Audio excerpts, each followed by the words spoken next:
అని సిబిఐ వాళ్ళు అడిగారు.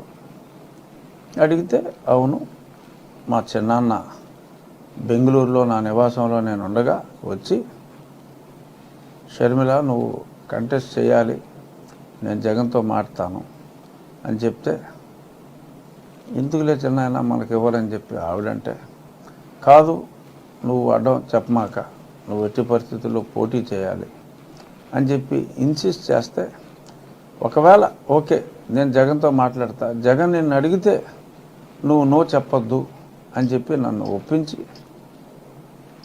మరి ఆయన జగన్తో ప్రెషర్ పెట్టినట్టుగా ఉన్నారు. మొన్న వివేకం సినిమాలో చూసాం.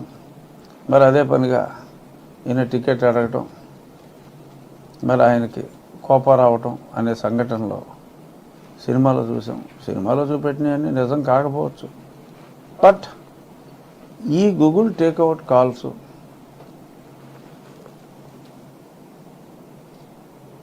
అజయ్ కల్లం గారి తడబాటు ఇవన్నీ చూసిన తర్వాత, అది కాక ఆ రోజు నన్ను సునీల్ కుమార్ అండ్ గ్యాంగ్ కొడుతున్నప్పుడు ఎలా అయితే జగన్ రెడ్డి చూశాడో, అలాగే మరి అది కూడా కళ్ళకు కట్టినట్టుగా మరి చూసాడేమో నాకు తెలియదు, కానీ ఆయన ఎక్స్ప్లెయిన్ చేసిన విధానం అనిర్వచనీయం. షిన్నాయిని బాత్రూంలో తీసుకెళ్లారు, షిన్నాయిని కమోడ్ కేసు కొట్టారు, ఆ తర్వాత గొడ్డలు తీసుకుని షిన్నాయిని అలా నరికారు, ఉత్తరం రాశారని చెప్పారు.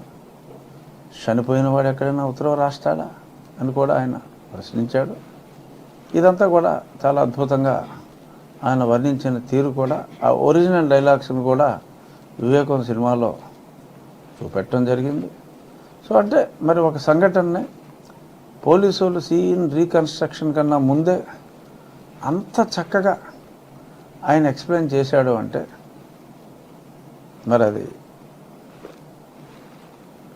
గతంలో ఒకసారి చెప్పా, క్లియర్ వాయన్స్ అని చెప్పి, ఒక చోట జరిగిన దాన్ని ప్రత్యక్షంగా చూడకపోయినా చెప్పగలిగిన శక్తి కొందరికి ఉంటుంది.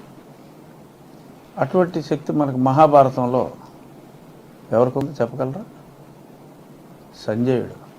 మీకు జగన్మోహన్ రెడ్డి లాగా అసలు పురాణాల గురించి ఏం తెలియదు, ఆడిడు రాసి ఇచ్చిన దాని గురించి మాట్లాడుతుంది తప్ప.